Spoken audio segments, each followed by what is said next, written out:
Welcome back my YouTube channel sociology live study. और आज की क्लास में हम बात करेंगे कि जो हिंदू विवाह है उसको धार्मिक संस्कार कहा जाता है। तो धार्मिक संस्कार कहने के पीछे कारण क्या है, क्यों कहा जाता है? तो पहली बात तो ये जान लें कि संस्कार का मतलब क्या होता है।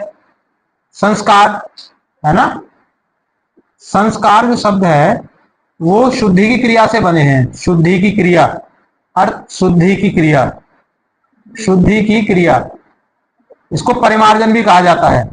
अर्थात जब आप किसी को शुद्ध कर देते हैं, एक ऐसा प्रोसेस जिसमें से जो निगेटिविटी होती है उसको डिलीट कर दिया जाता है और पॉजिटिविटी को भर दिया जाता है, उसको मतलब आप कहिए आप परिमार्जन या उसको शुद्धि की क्रिया या उसको संस्कार कहा जाता है। तो पौराणिक कथाओं के आधार पर जो संस्कार बनाए गए हैं उन संस्कारों का उद्देश्य व्यक्ति के अंदर से उन सारी बैड हैबिट्स को डिलीट कर देना और उन गुड हैबिट्स को भर देना है जो समाज के लिए उपयोगी होती हैं। क्यों माना गया है इसको एक संस्कार?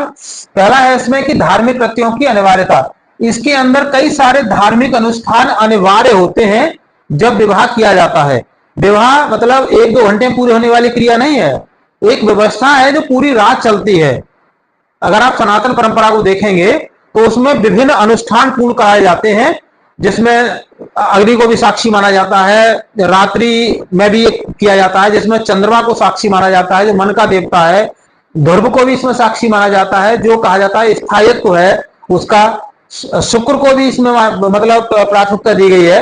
तो कई सारी चीजें हैं, अर्थात धार्मिक कृत्य की अनिवार्यता इसमें होती है, इसलिए इसको संस्कार माना गया है। दूसरा कारण है कि जो स्त्री और पुरुष के बीच में वो केवल शारीरिक संबंध नहीं होता, आध्यात्मिक संबंध होता है। आध्यात्मिक, आध्यात्मिक मतलब जो आत्मिक संबंध है, जो आपकी आत्मा से जुड़ा हुआ है, और आत्मा से जुड़ा हुआ मतलब जो परमात्मा से जुड़ा हुआ है। तो वो जो दो संबंध है वो आध्यात्मिक संबंध है।